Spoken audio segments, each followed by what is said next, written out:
Sudhagad education सोसायटीचे पूर्व प्राथमिक, प्राथमिक, माध्यमिक व उच्च माध्यमिक विद्यालय कळंबोली मराठी, हिंदी, इंग्रजी, उर्दू माध्यम यांच्या सौजन्याने शैक्षणिक व्हिडिओमध्ये आपलं सर्वांचं स्वागत आहे।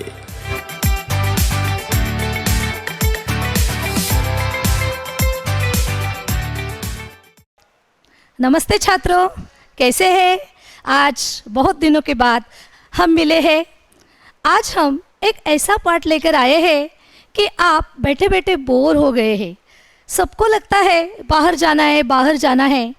तो मैं आपको विषय हिंदी कक्षा 10वीं का जो पाठ है लोक भारती का पाठ क्रमांक 5 गोवा।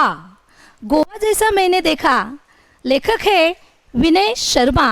यह पाठ देखने वाले हैं और हम गोवा जाने वाले हैं। तो आप जो घर में बैठे बैठे जो बोर हो गए हैं वो चुटकी में निकल जाएगा। देखो, ये जो पाठ है गोवा जैसा मैंने देखा, लेखक विनय शर्मा। हमारा जो भारत देश है, इस भारत देश के नक्शे में हम यहाँ देख रहे हैं, ये जो है ये यहाँ एक छोटा सा जो राज्य है ये है गोवा। ये यहाँ गोवा का जो नक्शा है इसमें गोवा के 2 जिले, उत्तरी गोवा और दक्षिणी गोवा। यहाँ जो चित्र दिखाई दिया है ये एक पर्यटन क्षेत्र है। यहाँ जो सृष्टि सौंदर्य है, ये सृष्टि सौंदर्य देखने के लिए हम जा रहे हैं गोवा। चलो तो देखते हैं गोवा में क्या है। यात्रा करने के लिए आप मेरे साथ चले। देखिए, अभी हम देखेंगे परिचय, लेखक का परिचय। लेखक का जन्म 1973 उज्जैन मध्य प्रदेश में हुआ है। विनय शर्मा का अधिकांश लेखन उनके अनुभवों पर आधारित है। आपकी रचनाएं पत्र पत्रिकाओं में नियमित छपती रहती है। यात्रा वृत्तांत आपकी पसंदीदा विधा है। साथ ही आपने व्यंग्य और ललित निबंध भी लिखे हैं। ये परिचय है विनय शर्मा का। विनय शर्मा के बारे में ये बताया गया है कि इन्होंने जो लेखन किया है वो अनुभवों पर ही लेखन किया हुआ है। क्योंकि आज हम देखने जा रहे हैं गोवा, तो वो गोवा में गए हैं, गोवा की यात्रा की है।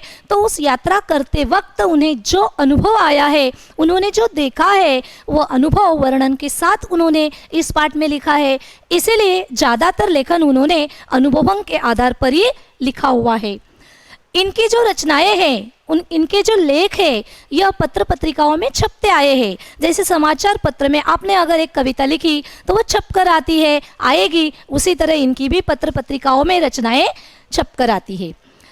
इसके साथ साथ ये ज़्यादातर जो लेखन का प्रकार करते हैं वो है यात्रा वर्णन। इन्हें घूमने का बहुत शौक है, इसलिए जहाँ जाते हैं वहाँ का वृत्तांत, वहाँ का यात्रा वर्णन वो लिखते हैं। इसके साथ साथ वे व्यंग्य और ललित निबंध भी लिखते हैं। ललित में छोटे निबंध और व्यंग्य में हंसी मजाक मनोरंजनात्मक जो लेख होते हैं वो भी लिखते हैं। इन्होंने कौन सी कृतियाँ लिखी है? देखो छात्रों, आनंद का उद्गम, अमरकंटक, ये ललित निबंध उन्होंने लिखे हैं। चित्र की परीक्षा व्यंग्य, अमरनाथ यात्रा, प्रकृति के बीच कोयम्बतूर में कुछ दिन, ये यात्रा वर्णन आदि रचनाएं इन्होंने लिखी है। तो छात्रों, ये हुआ विनय शर्मा जी का परिचय। अभी हम देखते हैं कि जी जहाँ हम जाने वाले हैं वहाँ क्या है, और वह देखने जा रहे हैं गद्य परिचय। गोवा जैसा मैंने देखा इस पाठ में यात्रा वर्णन के माध्यम से लेखक ने गोवा के सुंदर समुद्री किनारों, वहाँ की जीवन शैली, त्योहार आदि का मनोरम वर्णन किया है। ये जो गोवा राज्य है, वहाँ की जीवन शैली कैसी है, वहाँ का सृष्टि सौंदर्य कैसा है, और वहाँ की सांस्कृतिक परंपरा कैसी है, त्योहार कैसे मनाए जाते हैं, ये खुद उन्होंने अनुभव किया है और वह उन्होंने इस पाठ के माध्यम से हमें यह वर्णन यहाँ दिया है। तो देखते हैं ये पाठ। इसके पहले हम देखेंगे कि ये जो पाठ है गोवा जैसा देखा, इसकी प्रमुख जानकारी ये है कि ये भारत का सबसे छोटा राज्य है। इसकी जनसंख्या करीबन 15 लाख है।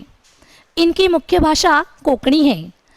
27% ईसाई धर्म के लोग भी यहाँ रहते हैं। लगभग 40 समुद्री तट है। ये जो समुद्र किनारा है यहाँ 40 बीच यहाँ है। 34% भाग वनों से घिरा हुआ है और यहाँ का प्रमुख उद्योग जो है वह मत्स्य उद्योग है। यहाँ हम देख रहे हैं कि ये जो गोवा जो है, इस गोवा का जो पूरा प्राकृतिक चित्र हमने यहाँ देखा है, उसकी जानकारी देखी है।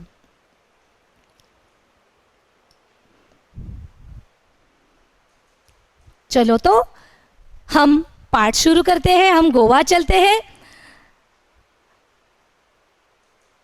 गोवा, यह नाम सुनते ही सभी का मन तरंगायित हो उठता है। और हो भी क्यों ना, यहाँ की प्रकृति, आबोहवा, जीवन शैली का आकर्षण ही ऐसा है। पर्यटक खुद ब खुद यहाँ चले आते हैं। देश के एक कोने में स्थित होने के बावजूद ये छोटा सा राज्य प्रत्येक पर्यटक की दिल की धड़कन है। यही कारण है कि लेखक भी वहाँ घूमने चले गए हैं और अपने पूरे परिवार के साथ साथ उनके साधु साहब का परिवार भी आया हुआ है। देखो, ये जो स्लाइड हम देख रहे हैं, चित्र देख रहे हैं, इसमें गोवा एक पर्यटन स्थल है। इसके गोवा की प्रकृति, आबोहवा, जीवन शैली एक अलग पहचान है। हर एक राज्य की विविधता में भरा हुआ हमारा भारत देश है। अलग अलग राज्यों से भरा हुआ है और इन राज्यों में अलग अलग तरह की आबोहवा, जीवन शैली, सांस्कृतिक परंपरा है। तो गोवा में भी ऐसी है जो अभी हम देखने जा रहे हैं। और एक छोटा सा राज्य है, इसीलिए सभी पर्यटक है यह देखने के लिए यहाँ आकर्षित होते हैं। जैसे लेखक भी आकर्षित हो गए हैं और लेखक भी छुट्टियाँ निकालकर वहाँ चले गए हैं। 23 नवंबर को जब गोवा एक्सप्रेस मडगांव रुकी तो सुबह का उजास हो गया था। एक टैक्सी के हार ने मेरा ध्यान उसकी ओर खींचा और हम फटाफट उसमें से बैठ गए। टैक्सी एक पतली सी सड़क पर दौड़ पड़ी। शीतल हवा के झोंकों से मन प्रसन्न हो गया और यात्रा की सारी थकान मिट गई। मैं सोचने लगा कि पर्यटन का भी अपना ही आनंद है। जब हम जीवन की कई सारी समस्याओं से जूझ रहे हों तो उनसे निजात पाने का सबसे अच्छा तरीका पर्यटन ही है। निजात में समस्या से मुक्ति पाना।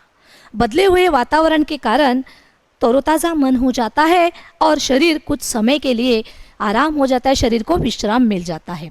देखो, हम देखते हैं कि जब लेखक गोवा में मडगांव रेलवे स्टेशन पे उतरे, यहाँ ये मडगांव रेलवे स्टेशन है, वहाँ वो उतरे हैं और वहाँ उतरते ही आजू बाजू में बहुत सारी टैक्सियाँ हैं। टैक्सियों ने हॉर्न बजाना शुरू किया क्योंकि सवारियाँ मिले। तो एक टैक्सी उन्हें मिली है, उनमें वो सब फटाफट जाकर बैठे हैं और टैक्सी रास्ते पे चलने लगी। टैक्सी चलने लगी है और हवा के झोंकों से जो उन्होंने यात्रा में उन्हें जो परेशानी हुई थी, थकान हो गई थी, वो पल भर में मिट गई। और धीरे धीरे लेखक चारों बाजू में देख रहा है कि गोवा की यह हरियाली है, हरितिमा मीन्स हरियाली। निजात पाना, मुक्त होना, तो क्या किससे मुक्त होना, यहाँ से वो देख रहे थे और ऐसे करते करते उनके मन में एक प्रश्न आया। जीवन की समस्या से मुक्ति पाने के लिए पर्यटन आवश्यक है।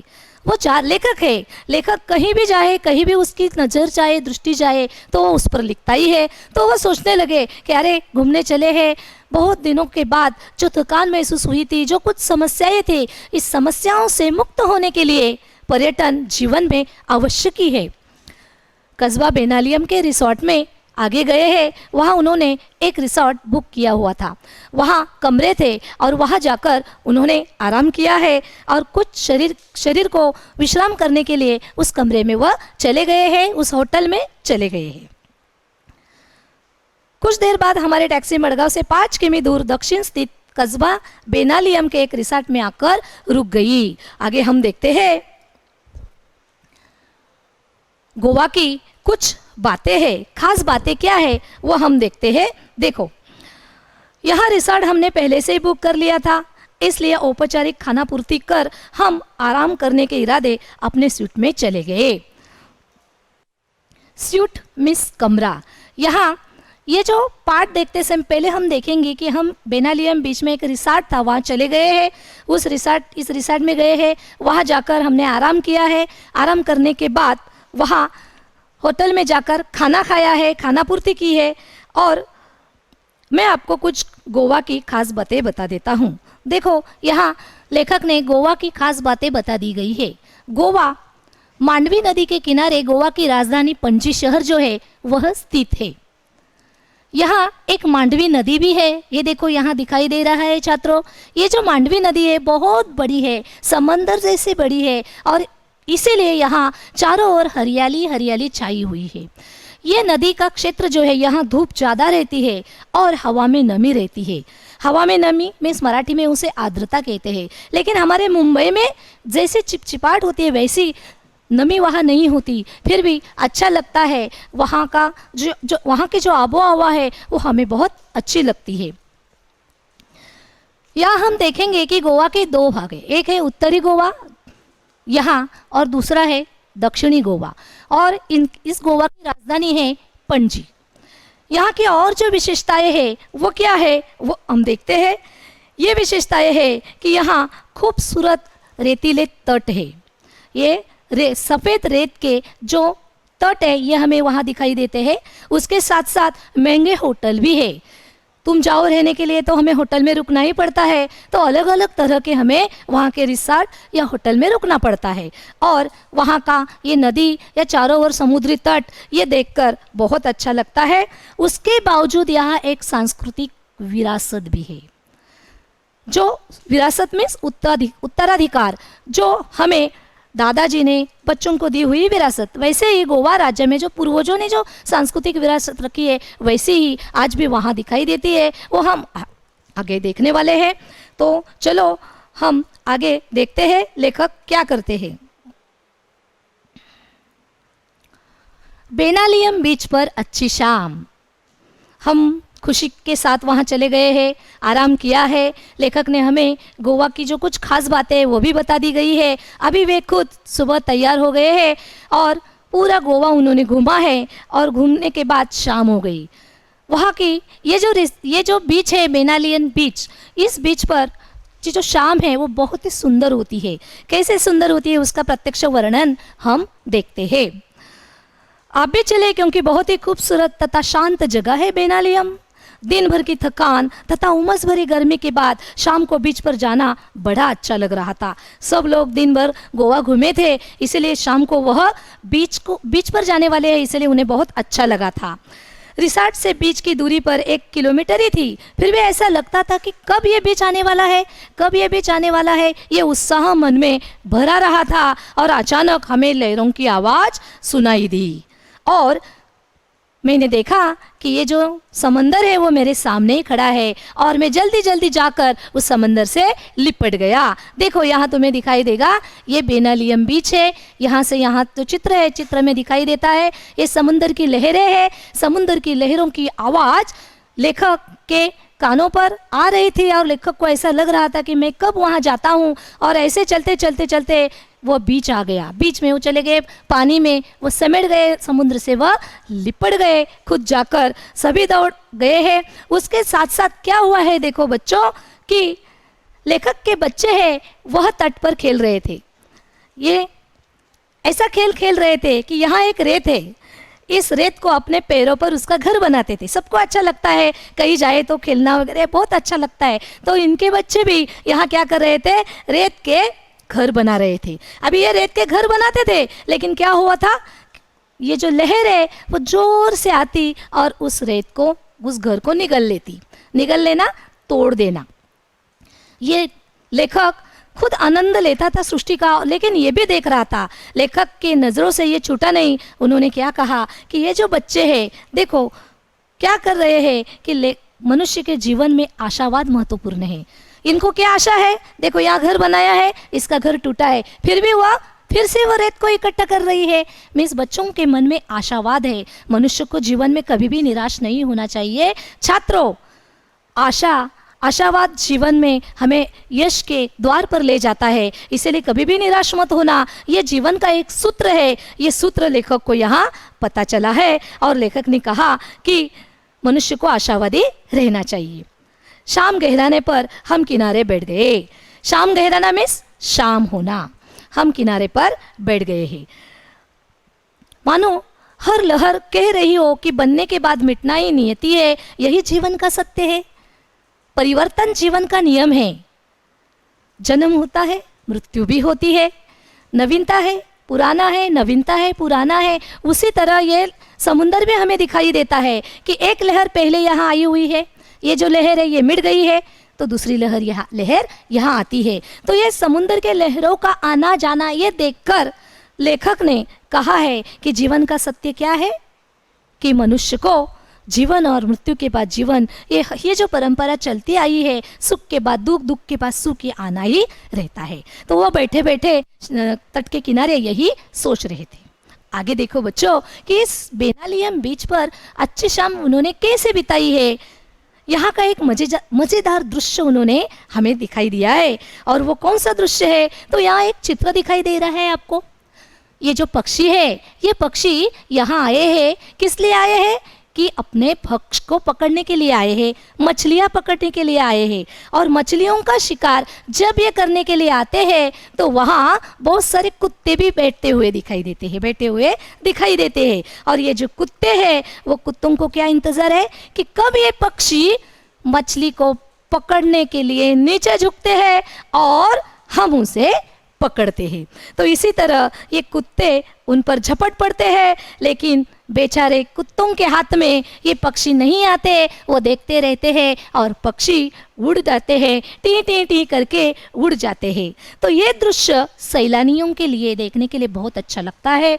सैलानी मीन्स पर्यटक में हम जब देखने के लिए कहीं भी जाते हैं उसे पर्यटक कहा जाता है। तो ये देखने के लिए बहुत यहाँ भीड़ जमी रहती है। तो बहुत ही सुंदर ऐसा दृश्य लेखक ने हमें इस गोवा में दिखाया है।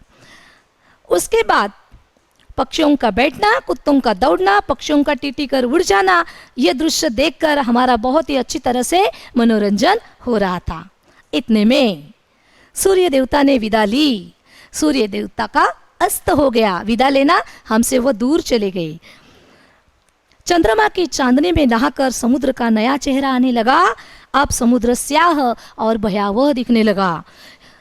जब तक सूरज था, शाम थी, तब तक हमें बहुत अच्छा लग रहा था, लेकिन जब सूरज देवता का अस्त हो गया तब यहाँ चंद्रमा की चांदनी ने चारों ओर क्या किया है, समुद्र को नहाया है। और ये समुद्र अभी स्याह मीन्स काला, घना अंधेरा काला दिखाने लगा। और ये समुद्र देखकर हमें बहुत डर लगने लगा।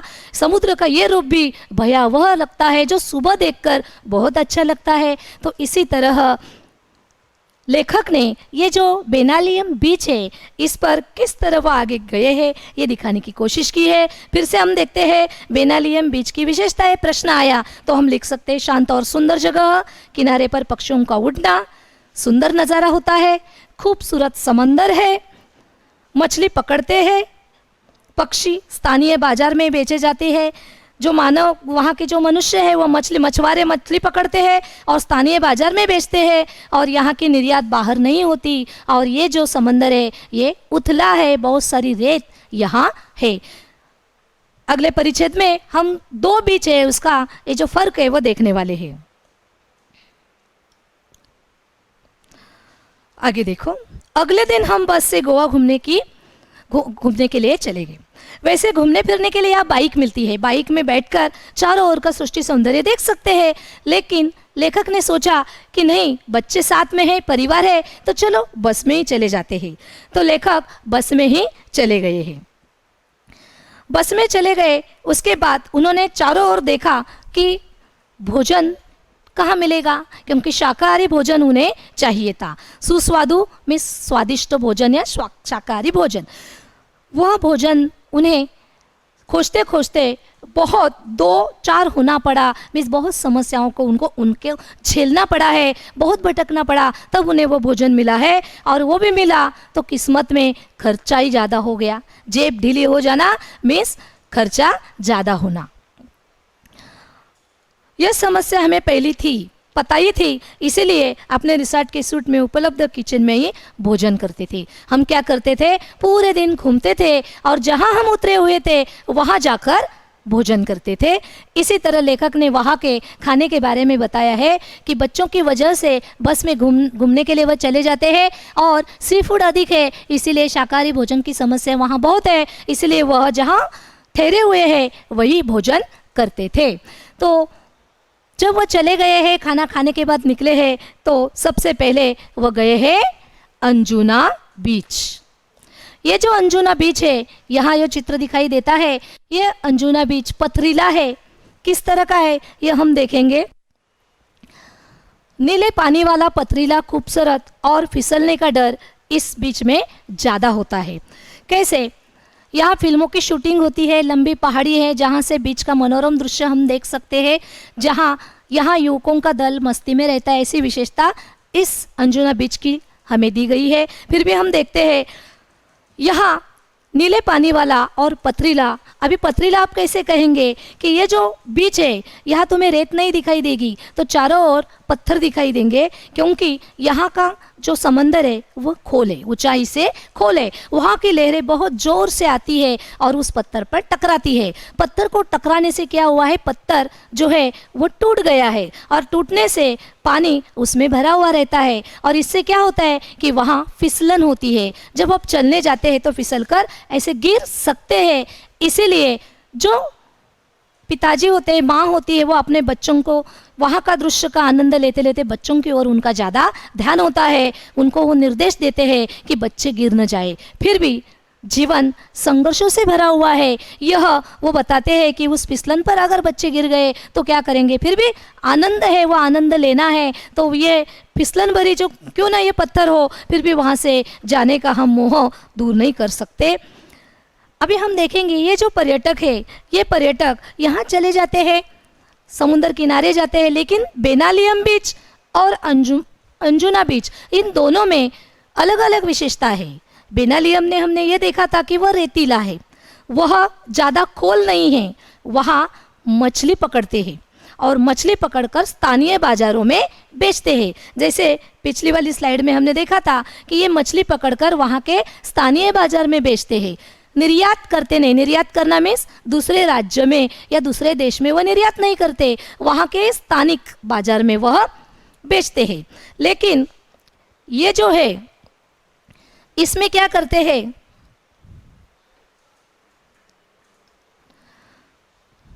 यहाँ की जो यहाँ शूटिंग होती है, यहाँ मछली वगैरह कुछ पकड़ते नहीं, क्योंकि यहाँ समंदर किनारा खोल होता है।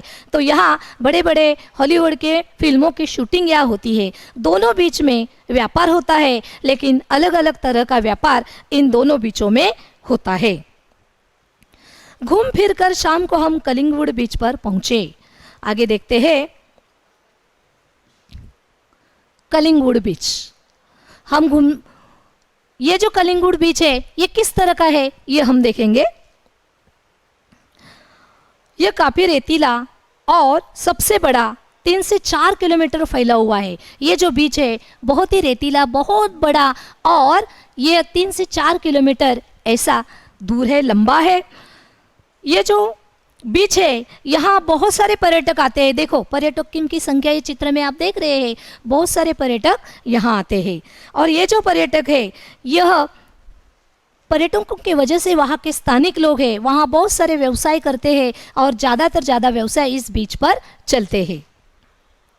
यहाँ कई प्रकार के वाटर स्पोर्ट्स होते हैं, पानी में खेलने वाले, जो जैसे कि बोटिंग होती है, अलग अलग प्रकार के खेल होते हैं। तो इनमें से एक खेल है, वो खेल ये है कि पैराग्लाइडिंग। ये पैराग्लाइडिंग खेल बहुत ही अच्छा है। ये पैराग्लाइडिंग खेल खेलने के लिए लेखक और उनकी पत्नी गई। अब ये पैराग्लाइडिंग देखो, यहाँ तुम्हें दिखाई देता है, ये पैराग्लाइडिंग है। ये बहुत ऊपर उड़ान होती है इसकी और चले जाते हैं। इसका अनुभव मैंने भी खुद लिया है, मैंने भी ये पैराग्लाइडिंग किया है और बहुत ऊंचाई पर पहले तो बहुत डर लगा था।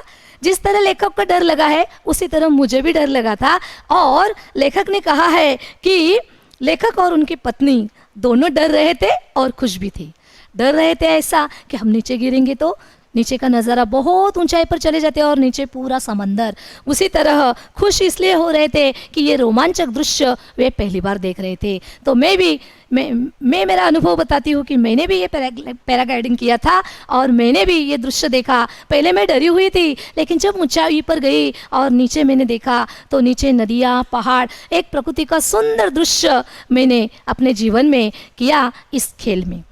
सचमुच अद्भुत ये अनुभव लेखक ने अपना अनुभव यहाँ बताया है। इसमें जो शब्द है हरित अंगज, होश हमारे उड़ जाते हैं, उड़ाने वाला ऐसा।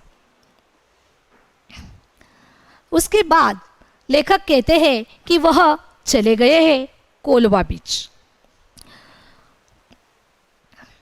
हम यहाँ 4 दिन रहे, लेकिन हमारी एक दिनचर्या रही। गोवा में 4 दिन रहे। दिनचर्या क्या रही? जब हम घूमने चले जाते हैं तो कुछ भी काम नहीं होता। रिसॉर्ट में जाते हैं, खाना खाने का है, फिर उसके बाद घूमना है, फिरना है, आराम करना है। जल्दी सुबह जल्दी उठना, फटाफट नाश्ता करना, दिन भर घूम फिर कर थक कर शाम को रिसॉर्ट आकर थकान मिटाने के लिए पूल में तैरना, यही करते थे। एक दिन कोलवा बीच पर हमने बोटिंग का भी आनंद लिया। वो बोटिंग में भी बैठे हुए हैं, ये देखो इस तरह परिवार बोटिंग में बैठा है और बोटिंग का आनंद लेते लेते उन्होंने क्या किया है, एक डॉल्फिन मछली है, ये भी उन्होंने देखी है जो समंदर में दिखाई देती है, तो वो मछली भी उन्होंने देखी है। हालांकि ये छोटी थी पर बच्चों ने अच्छा आनंद लिया। हम जहाँ जाते हैं वहाँ का कुछ नया नज़ारा देखकर हमारे इस मन को या हमारे इस आँखों को बहुत अच्छा लगता है। प्रकृति ऐसे ही है। मनुष्य का जीवन तो बहुत सुंदर होता है और इसीलिए इस प्रकृति के, सृष्टि के, इस पृथ्वी के हर कोने में जाना चाहिए और उसके सृष्टि का नज़ारा हमारे इस आँखों में भरना चाहिए। तो ये एक जीवन का सचमुच एक महत्वपूर्ण, एक ऐसा अविस्मरणीय क्षण है जो लेखक ने हमें यहाँ बताया है कि वह कहते हैं कि हम समंदर में गए हैं और बोटिंग भी हमने की है और उसके साथ साथ वह ये भी अनुभव हमें दिखाते हैं। वो कौन सा है कि वहाँ की जो सांस्कृतिक परंपरा है, हमारा जो भारत है वहाँ में जो राज्य है, इस राज्य में अलग अलग भाषाएं हैं, अलग अलग त्यौहार मनाए जाते हैं, अलग अलग धर्मों से भरा हुआ हमारा ये भारत देश है। इसमें से एक छोटा सा जो राज्य है, ये छोटा सा राज्य, यहाँ में एक सांस्कृतिक परंपरा है। जिस तरह उत्तर भारत में दुर्गा माँ की पूजा की जाती है, घट स्थापना की जाती है और 9 दिन उत्सव मनाया जाता है, वैसा ही उत्सव यहाँ गोवा में मनाया जाता है। और लेखक ने यह अनुभव किया है कि यहाँ भी इसी तरह का नवरात्रि के दिन दुर्गा माँ की घट स्थापना की जाती है। फिर उसके सामने सभी जो गरबा नृत्य जो होता है, नृत्य शैली का प्रकार, वो गरबा नृत्य वहाँ खेलते हैं, उसका पर्व मनाते हैं। उसके साथ साथ रावण का पुतला यहाँ खड़ा किया जाता है, लेकिन वह जलाते नहीं हैं। ये दुर्गा माँ है, उसकी स्थापना की जाती है और यहाँ की जो युवतियाँ है वह गरबा नृत्य जो है वो खेलती है, नाचती है। उसके साथ साथ वह सुबह सुबह उठकर अपने पास जो वाहन है उस वाहनों की पूजा भी करते हैं, साफ सफाई करते हैं। जैसे कि गाड़ी है तो गाड़ी की पूजा करते हैं, या किसी का ऑफिस है, दुकान है, जो जो कुछ है चीज़ें, उसकी सफाई करके उसका पूजन किया जाता है। फिर शाम को एक पालकी होती है, उस पालकी को लेकर मंदिर चले जाते हैं, वहाँ पूजा की जाती है और फिर एक पत्ता होता है, उस पत्ते को एक दूसरे को देकर बधाई करते हैं, एक में दूसरे को शुभेच्छाएं देते हैं, बधाई देते हैं। सबकी अपनी अपनी सांस्कृतिक परंपरा होती है। हर एक राज्य में जाओ आप, वहाँ तुम्हें सांस्कृतिक परंपरा अलग अलग दिखाई देगी। तो देखो बच्चों, ये जो लेखक है इसी तरह गोवा में चले गए हैं और गोवा में जाकर हमें बहुत ही सुंदरता से हर एक समुद्र तटों का, वहाँ के सृष्टि सौंदर्यों का, वहाँ के सांस्कृतिक परंपराओं का बहुत ही सुंदरता से जो यात्रा उन्होंने की थी उसका वर्णन किया। हमें ऐसा लगता है कि हम गोवा में चले गए हैं। इसी तरह लेखक ने अंत में कहा है, इतने कम दिनों में गोवा को पूरा देख तो समझ नहीं पाया, क्योंकि 4 दिन गए थे, लेकिन फिर भी हम कहीं कहीं जगह जा नहीं सके। लेखक ने एक बात बताई है, पश्चिमी फैशन और सभ्यता होने के बावजूद भारतीय संस्कृति आत्मसात की है, इसके साथ स्थानीय परंपरा भी है। ये जो गोवा है, ये गोवा, इस गोवा में क्या है कि पश्चिमी जो सभ्यता है ये भी है, फैशन है, सभ्यता है, फिर भी भारतीय संस्कृति को ये गोवा राज्य भूला नहीं है। अभी आप कहेंगे यहाँ पश्चिमी जो फैशन है, सभ्यता क्यों आई है? क्योंकि हमारे भारत देश पर बहुत सारे लोगों ने राज्य किया है, अलग अलग देशों ने हमें गुलाम बनाया था। वैसे यहाँ पुर्तगाल आए थे, तो इसीलिए पश्चिमी देशों की संस्कृति वैसी की वैसी रह गई, सभ्यता रह गई। फिर भी भारतीय सांस्कृतिक परंपरा आज भी इस भारत देश में है, हमारे राज्य में, गोवा राज्य में है। जैसे कार्निवल वहाँ होता है, क्रिसमस भी मनाया जाता है, नवरात्रि भी मनाई जाती है, दशहरा, सेंट फ्रांसिस जेवियर पर्व, ऐसे अलग अलग तरह की सांस्कृतिक परंपराओं से हमें भारतीय परंपरा और पाश्चिमात्य परंपरा ये हमें दिखाई देती है। फिर भी यह हमारे भारत का एक छोटा सा हिस्सा है, एक भारत संस्कृति की एक छोटा सा पर्व है। यह हमें गोवा राज्य जो भारत की एकता में सम्मिलित है, हमारे भारत देश का ये छोटा सा गोवा राज्य है। तो इसी तरह विनय मोहन ने जो है, शर्मा जी ने हमें क्या बताया है कि इस पाठ में यात्रा वर्णन करना है, हमको यात्रा करनी है और जीवन का आनंद लेना है। तो छात्रों, ये जो पाठ है यह समाप्त हुआ है। आपको क्या करना है कि इस पाठ को पढ़ना है, इस पर हर एक परिच्छेद पर कृतियाँ भी आपको लिखनी है। हम देखते हैं कैसी कृतियाँ लिखनी है। पाठ के नीचे जो स्वाध्याय दिया गया है, ये जो पाठ है गद्य पाठ है, इसीलिए कृति पत्रिका का जो कृति पहली है उसमें 8 अंकों के लिए इस पाठ पर प्रश्न आ सकते हैं। इस 8 अंकों का विभाजन इस तरह हो सकता है जैसे कि यहाँ दिया गया है गोवा का प्राकृतिक सौंदर्य, तो इसमें जो बताया गया है शीतल हवा, जीवन शैली, आबो हवा या कुछ और विशेषताएं, ये 4 विशेषताएं आप लिखेंगे तो 2 अंक मिलेंगे। दूसरे 2 अंकों के लिए तुम्हें इस तरह का प्रश्न भी आ सकता है, तो इसे 2 अंक मिलेंगे।